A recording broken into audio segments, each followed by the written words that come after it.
Amish may appear to live quiet, uncomplicated lives at first look. However, a set of frightening and secret regulations regarding intimacy lurks beneath that calm surface. If you've ever wanted to know how the Amish handle sensitive topics like sexuality, you've never seen anything like their centuries-old practice of bundling or their complete prohibition on open discussion of the subject. Wondering what other odd rules they observe while they're not in the public eye? Get ready to be astounded. The Amish have gained notoriety for their austere and conventional lifestyle. However, topics of intimacy are notoriously difficult to broach.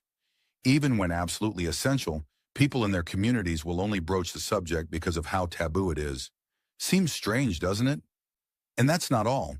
Confidentiality and marital harmony are paramount in Amish society when it comes to discussing sexual matters. It is thought to be both improper and even wicked to debate the subject in public.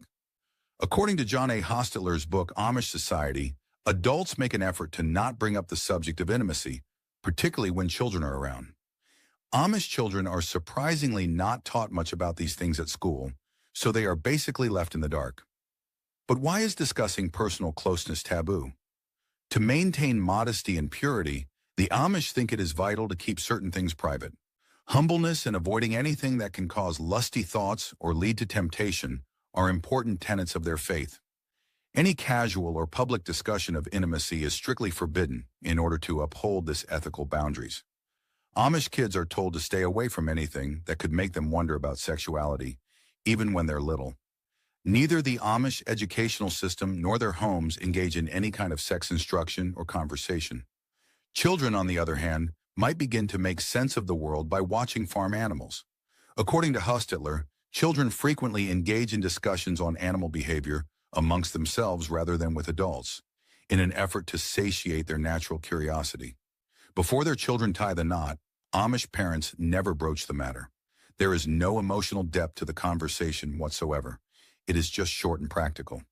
Therefore, Amish youngsters frequently approach marriage with apprehension and confusion over intimacy, perceiving it as a mysterious and nearly taboo subject.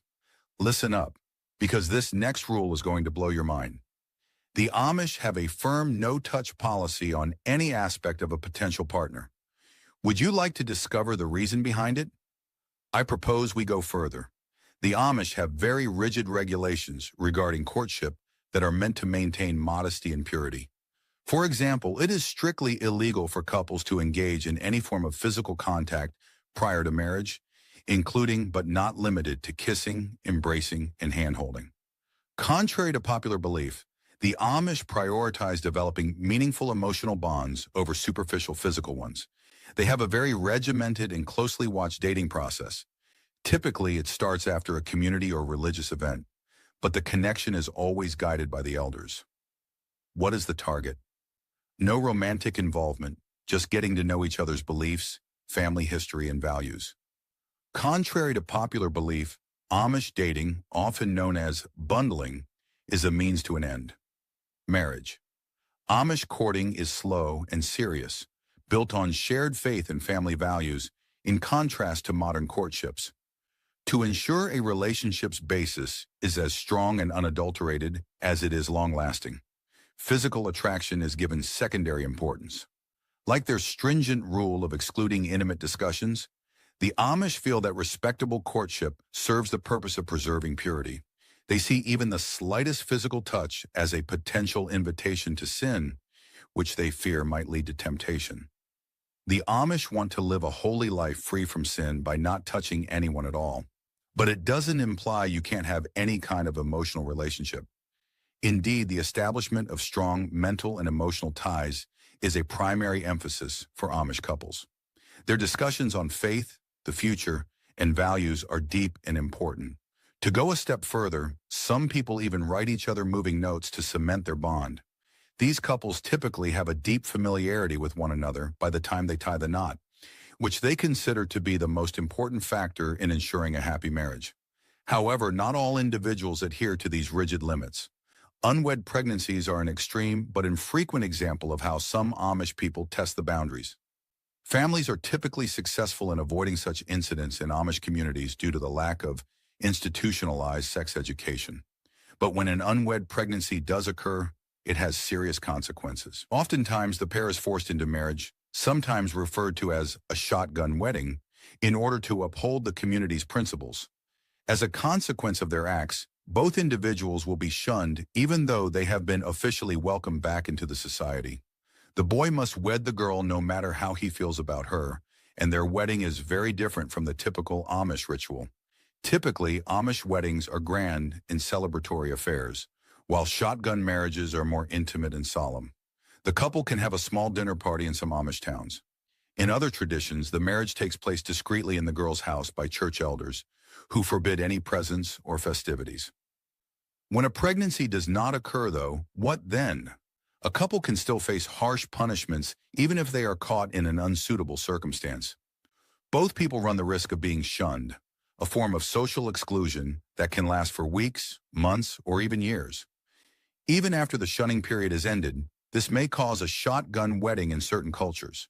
But other people refuse to even consider the couple's marriage proposal, so they have to live with the consequences of their mistakes. How about we take a short break and define shunning? A highly contentious practice among Amish members is shunned. It's a way to deal with people who disobey their stringent regulations or ordnung. When someone avoids you, you break off any contact with them, whether it be socially, economically, or in the community. They are essentially made to disappear, to be ignored as if they were non-existent. Everyone shuns for different reasons. This penalty can be meted out to those who engage in sexual relations before marriage, who marry outside of the Amish faith, who violate community regulations, or who abandon the Amish way of life. This is here to stay. A lifetime, or even decades, can pass between sunburns. The person needs to show they are committed to the community's principles and repent if they want to be accepted again. Strict requirements are also associated with shotgun weddings. Since this is an intimate event, the happy couple will not be accepting any gifts from their guests.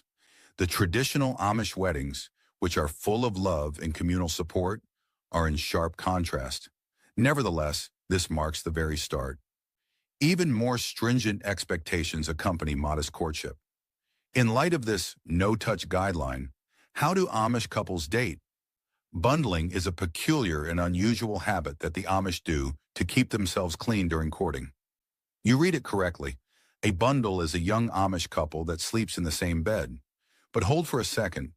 There are regulations in place to forestall such temptation. The pair lies fully clothed and enveloped in thick blankets during bundling, with a physical barrier, like a wooden board, placed between them. There is a tight policy against touching, and officials watch closely to make sure it stays that way. The Amish continue to practice that is said to have originated in the British Isles or the Netherlands that had previously made its way to colonial America. Bundling. The fundamental idea behind bundling is to strengthen the couple's relationship through shared interests and ideas, rather than physical touch. Before getting married, Amish couples do this to make sure they are emotionally compatible and respectful to one another. Curiously, following the couple's first official date, the girl's parents are usually informed and even supervise the bundling procedure, which takes place at her home. Some people think bundling is a nice practice that has deep symbolic meaning, while others are against it because they think it could lead to temptation.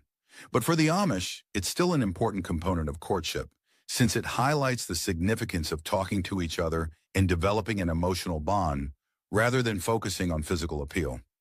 Stricter regulations, particularly those pertaining to family planning, are imposed as the partnership progresses towards marriage. Throw out your condoms and other modern means of birth control.